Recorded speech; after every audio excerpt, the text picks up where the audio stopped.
everybody. Good morning and welcome back. My name's Russ Flicker, and I'm here with my co-host, Lori Rothman. Hello, Russ. Good morning. Always great to be with you.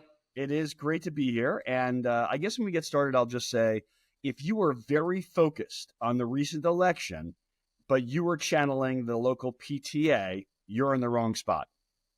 True. I can see where priorities may differ depending on your age and stage. However, I do think, Russ, this last election garnered the full focus of the entire country, regardless. Do you agree? 100%, 100%. And I would say, while this is not a political podcast, I think we can appreciate that everyone was more focused on the election than ever before. And for those of us who do any kinds of social media or comedy, I mean, there's a lot of opportunity here and going forward. So as much as so many comedians didn't like the outcome, there's a lot of material coming up. Can we just talk about some of these memes? We were sending them back and forth all week. Comedy at its finest, such clever stuff. What stuck out to you? Well, so one that was my absolute favorite is someone tweeted around, and I don't get credit for this, something to the effect of, I'm really concerned about the possibility of deporting people from this country, and I'm worried about my mother-in-law, and she lives at this address and gets off at this time from work. And I thought it was very clever. That is very clever. My favorite was, I'm a huge football fan. So there was that Saquon Barkley rush last week where he did the reverse hurdle and somebody put Trump's face on Saquon as he ran that play I guess maybe we should set the timing. So it's a couple of days past the election. If you happen to catch this on your feed in the next week or so, just to put our timestamp on it. I thought if you're not sure who won, we're not going to ruin it for you. Don't worry. Another one I liked was RFK Jr. is now going to stop using that fake hoarse voice. I'm so glad someone thought to bring that up because I've been very concerned about RFK Jr. with his hoarse voice, that there's something really going on or that he's not well. I don't know, but it's so distracting. It's very hard to listen to him speak, regardless of what he's saying or if you agree or disagree. But that voice is not good. No question. And we jest because that's part of our role here. I'm sure it's a serious condition. At the same time, I couldn't help but wonder if it's related to some vaccine he was missing. But listen, I jest for fun. I'm wondering now, Musk, I'm a huge fan of Musk's now, but now I'm wondering, like, are all the presidential motorcades going to be cyber trucks? Are they going to actually have robocops and Secret Service? I'm pretty excited. That's sort of interesting, right? Because you see those cyber trucks running around and even my teenagers are like, what are those? Are those cars? They're so hideous looking. But you know, it's funny. If you look at old movies or film from 20, 30 years ago and you see the cars and you think, oh, those cars look so dated. So I guess it's a snapshot of what our roads are going to look like, right? That's right. I don't even remember I know I can see them. I can't. The cyber trucks? Trucks, yeah. Yeah. Yeah, they're wild. No. It's funny because I'm sorry, please. No, I'm sorry. I was just thinking like those robo cars from RoboCop or like, what was that sci-fi movie? I don't know. I'm just totally. I'm thinking like Mad Max. The movie Mad Max. It makes me think of the movie Mad Max, and I feel like Musk is in some ways, and of course I'm in so many ways a huge fan of his, and he's a visionary and entrepreneur, and so successful. And by the way, we as Americans and as human beings are benefiting from his rockets and all these very interesting things. But he does sometimes seem like he's just a big kid. Maybe that's why I like him. And so he made a truck that looks like what we saw in the 80s that trucks would look like in the future. Yeah, from like Back to the Future or something. There's another one you sent me about the changing tables. Yes, the changing tables. It's a play on Biden that the changing table is going to be removed in the White House master bedroom because Trump says he's capable of doing it himself. Poor Joe Biden. Actually, no, I shouldn't say that. I think he's the one who came out the winner in all of this, right? He stepped aside, said, okay, Democrats, you guys know best. And again, we're not being political here, but like the reality is, I don't know. I think Joe Biden came out the winner. But anyway. It reminds me of when the Dodgers beat the Yankees. I felt happy because I said, "Sounds like the Mets are the number 2 team in baseball." Um, and uh, and that's a weird way of thinking, but I'm saying, Biden says, well, maybe, who knows? Maybe I would have won, or I don't look so bad anymore. Yeah, that's a really good analogy. The Mets definitely, and I am conflicted out being from Los Angeles and now living in New York. We are Yankees fans. But I hadn't heard that before, but definitely the Mets played much better against the Dodgers than the Yankees did. So Draw whatever conclusions you will. I'll get a lot of angry messages from Yankee fans, but listen, I'm a Mets fan. Give me a break. This is, at least I can have this. well, they're exciting. They were not humiliated. So congratulations on that. Okay, now we're veering off into sports. I know I had the sports reference too, but anything else caught your attention this week, election related? I keep thinking about, again, not the offshoots of Trump's election and some of the folks who've supported him. And one other one that comes to mind is Bill Ackman. And in full disclosure, Bill Ackman actually is an investor in some of my company. And so I'm a huge fan and a big believer, but it makes me think, because he's come out with some very interesting things over time about how we should be investing in children in the future. Every time a child's born, the federal government could put money aside for them and grow, and just using common sense investing advice for the country. And so, if I want to feel optimistic, if Bill Ackman should take over the Treasury, and next thing you know, we'll eliminate taxes and have a huge surplus. I say tongue in cheek. I was gonna say, like, really? That's pretty ambitious and optimistic for you on that. It's just fun to have. I would say, for me, it's fun or funny to think about some of these very, we'll have the Bezos, Ackman, Musk cabinet, and I'm making that up. We'll have some of these folks, and maybe they can bring their wild expertise to bear. But of course, I'm sure I'll get here messages. I'm just I'm 90% joking. I mean, though, from your lips to God's ears. I have to tell you, I'm pretty tired this morning. Cut me some slack here. It's been a week. I think the election just took a lot out of people. I think there was so much concern and buildup about the aftermath and potential protesting. I mean, I guess we haven't gotten to inauguration yet, so I shouldn't exhale quite yet. And again, I know it's supposed to be a little bit of a lighthearted podcast, but I don't know, Russ. I don't know. So let's all hope for the best. Can we talk about something else?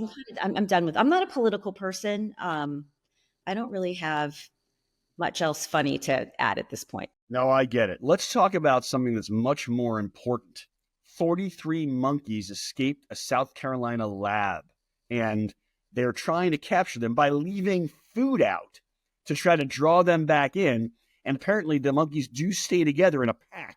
And I'm wondering, maybe we're going to find them in Vegas. I don't know. Well, they're leaving food out. That's not the right strategy, right? They're just going to bring all their friends. They're going to, bust out even more monkeys at this point. They track down 143 monkeys. Wait, I thought only 43 went missing. Oh my gosh. Could you imagine? So that was something funny that happened this week. What else? What else you got? Well, as you know, but for everyone's benefit, Lori and I do, we perform some comedy. We do some stand-up. We started doing it locally. We've had our own shows that we've produced. And we have these comedy writing sessions, which are a hoot. We get together with a bunch of amateur comics, throw some booze on the table, and go around the table and try out some material. And it does tend to be a lot of fun, because whether the material lands or doesn't land, you have some other comics, some guest writers, and it's sort of a version of what you can see from famous writers sometimes on TikTok getting together for people who are less talented.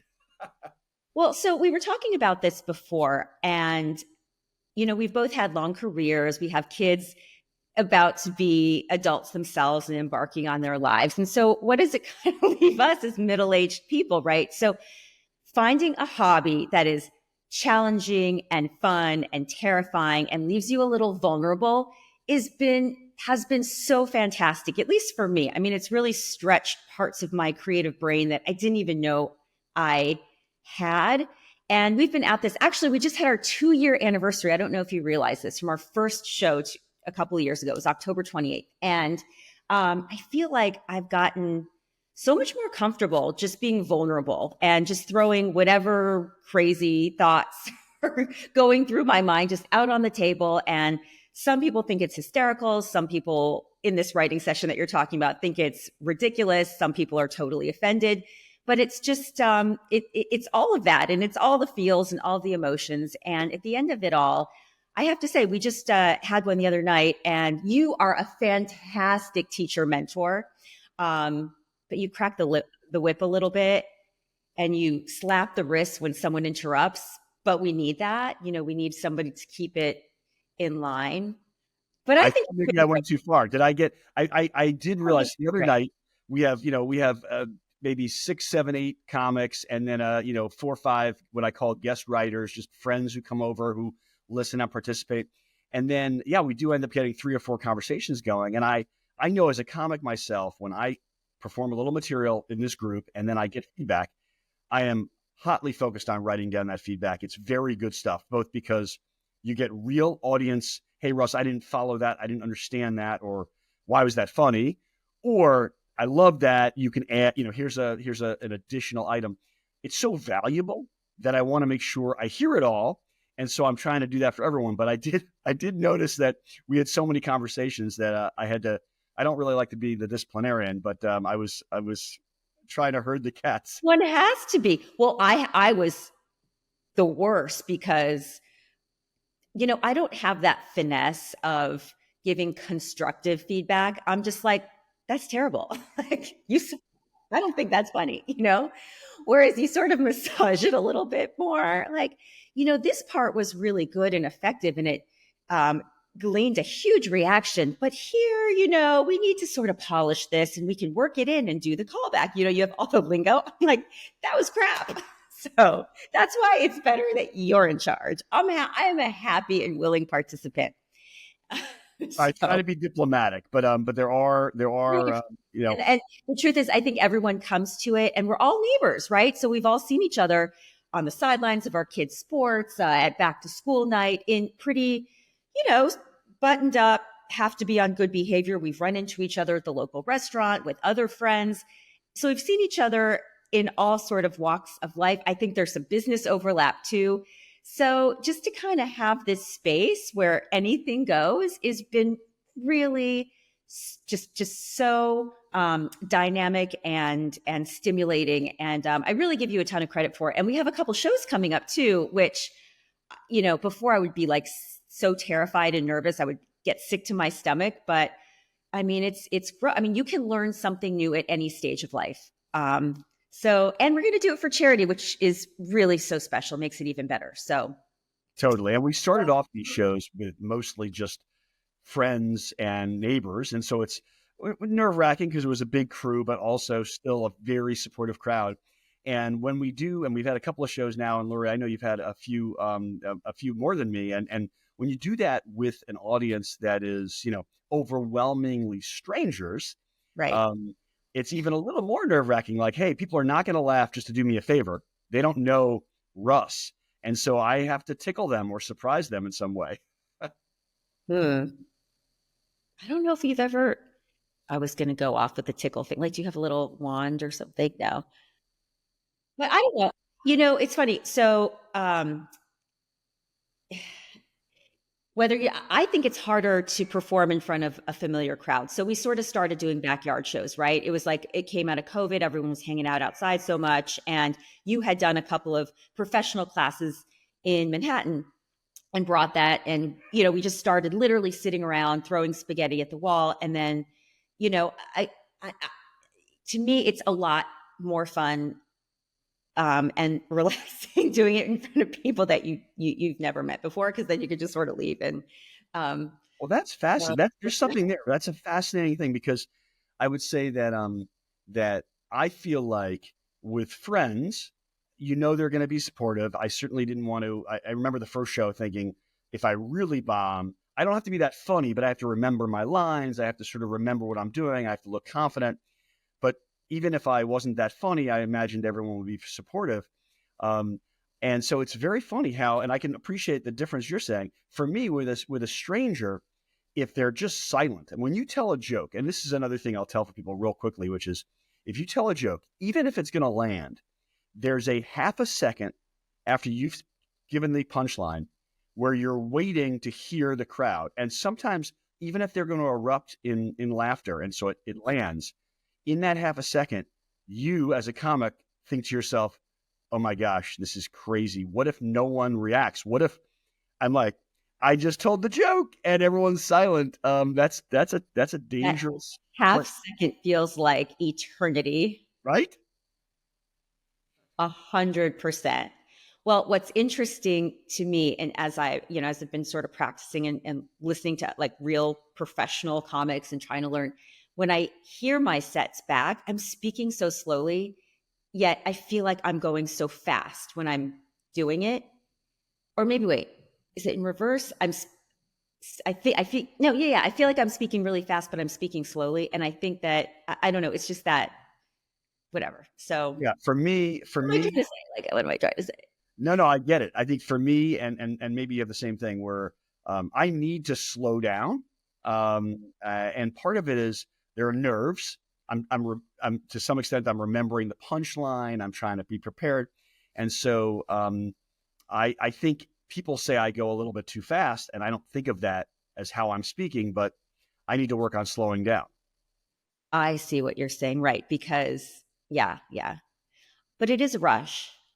It's such a kick when you step off after your 8 minutes, 12 minutes, whatever it is, right? You feel kind of like you've locked in, you've hit your flow, and you put something out there and you shared a little bit of yourself, and it paid off. All that nervousness and vulnerability and uncertainty, and I don't know. It was all I guess probably done it. We've had, I don't know, maybe half dozen sets, not even that many, five actually for me. I don't know. It's just each time it's been better than the time before. So great hobby. It's really been something I give you full credit for bringing out. So, It's super fun. It's super it's so fun. much more fun talking about this than the election, right? Because God only knows where we go from here. But Yes, yes. Well, maybe that will give us some new yeah, material. But I'd right. say it's super fun, and I think that I remember the first time I did it through this class, and I joked with my wife afterwards. I was like, "Now I know why comics do hookers and blow." When you finish that, when you finish that set and it works, you think, oh my gosh, I can't go to sleep now. I need to go drinking. I'm on such a high. I mean, it's like it's crazy. And so it is a lot of fun. And yeah, Wait a minute. So what's better, hookers and blow or doing a comedy set? You um thought you had I have both to assume experiences here. right. I need to assume it's I assume it's comedy. I assume. So we are so excited. We'll be at Yakety Cats at Jackie B's in Scarsdale, New York, the Friday after Thanksgiving, performing comedy with a bunch of other brilliantly talented comedians. The show starts at 7 o'clock. Think of it as a Friendsgiving. Come, order a few drinks, relax, have some laughs with us. It'll be a great way to round out your Thanksgiving celebration. So hope to see you there. For sure. And I'll say that while I probably will have material in advance, Thanksgiving might be a way to actually gather some material if you have a big family get together. Like For sure. yours, I don't know how your Thanksgivings are, but sometimes I am. yeah, I do. Sorry if I interrupted you. I'm so excited because I get to drive and bring wine, and I'm going to hide one bottle of wine in the car in case I need to break the seal for emergency purposes. I'd, So, pick I'd your poison. like to Would believe you that rather host or have to drive an hour plus in traffic to go to your Thanksgiving celebration? ooh, that is a very good question. Of course, how many people are you hosting, and how is the an hour plus in traffic's pretty tough. I'll be honest. I'd like to believe that you'll have your one of your daughters drive if you're hitting the bottle on the way there or back. But I can understand the need for that. Of course, we're very safe. Although I will say, I don't know if Russ, I can't remember if I'm having these conversations with Lisa or with you or with someone else. I mean, that's where I'm at this point. But anyway, we were talking about how people just don't drink as much anymore, and it's really annoying. So I love it. I agree. I don't know what it is. Why people are so worried about their health now. Oh, drinking's bad for you. everything in moderation, but the holidays don't count. No, they do. But honestly, I have been so guilted by my dietary habits that I have been kind of holding back in anticipation of the holiday season because I do want to enjoy myself. Um, but anyway, my sister in law does a beautiful Thanksgiving. She's going to have a lot of people.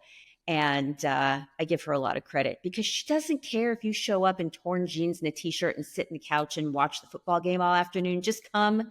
Don't fight with anybody. Oh, this is going to be an interesting Thanksgiving, right? With the election just finished. Oh my gosh. How are Try you to have a able to no. contain yourself? Because you have much older nieces and nephews, right? You have adult nieces and nephews. My nieces and nephews are all still school age. Not to suggest they don't have opinions and stuff, but I feel like maybe more of the college age and younger set may be more vocal, to put it lightly. Yeah, for sure. I try to have a no politics discussion rule, and it lasts, typically the first half hour. Then we have to, then I'm the scold again. And I'm sorry. Are you the grumpy uncle? Well, I try to not have that discussion. So I'm grumpy insofar as I don't want my father and my nieces to get into it. And I have strong opinions also that are not necessarily widely shared, but I want, this is a time, the beauty of Thanksgiving, to your sister-in-law's credit, is for everyone to come. It's not a religious holiday. There are requirements. And so come, enjoy, celebrate family, be a little gluttonous maybe on food or drink, and relax. So that's the beauty of Thanksgiving, and hopefully we'll achieve it this year. You sit at the table, you just expand on all of your ideas, lecture everybody, then go on the couch, stretch out, man spread, and pass out. That's Well, you. that sounds like a perfect Thanksgiving for me, but I'm not allowed to do. That's a lot of fun. But I will tell you, driving an hour and a half in traffic Yeah. is tough. But I guess, yeah, it's a six of one type situation. And when you host, the other experience is, when do I get to kick everyone out? When does everyone have to leave? Why is that a challenge for you? You've kicked Mike and I out several times. We have not for Thanksgiving, but for other events that you've hosted. We're always the last to leave. That's annoying, right? It's not. We love having you, and I would say that there are several factors that go into it. So first of all, you might be our favorites to stay as late as possible. Well, you're only saying that because other people can hear this conversation. Well, no, everyone else, it's only Lori who's my favorite to stay as long as possible. But what's funny is I do recall at the end of one comedy session that we had a writing session at Lori's, I think, referring I to. was there. I know which one you're talking about. Tell the story. It was great because Lisa and my wife and I had another place to go, and it was a great session and we ran long and everyone was having a good time. And it was very productive. And at some point, I looked at my watch and I think I said it to our friend Rich. I said, "Hey, Rich, it was great that you used to be here and that you're leaving now." And he said, "Oh," I said, "Yes, it's great that you have, I'm sorry that you have to go now, but, it was so much fun because, sometimes, and it's lucky because we're friends and we can talk like that." Do you know sometimes people would appreciate that because it can be hard to know the appropriate time to make a gracious exit, It is hard. And you never want to be that person afterwards. You're talking to your spouse saying, "Were they trying to get rid of us? Were we there too long?" right? There's people that don't even say goodbye. And I know there's an inappropriate name for that tactic, which we will not repeat here, but a lot of people are guilty of that. And I think that's worse than overstaying your welcome. So I think being clear and you always have a smile on your face or a smirk or a little glimmer when you kick people out of your house, so no one is ever offended. So Well, along the lines of knowing, alone, What? knowing when to end. Right. This is a good time right now for us, I think. What do you think? On that note, I think we can say goodbye now. We could wrap it up. Yeah? Shall we? I hate to go. I'm having such a good time. I know. I know. Thank you so much again. I look forward to doing our next one. All right. Bye, everyone. See you next time.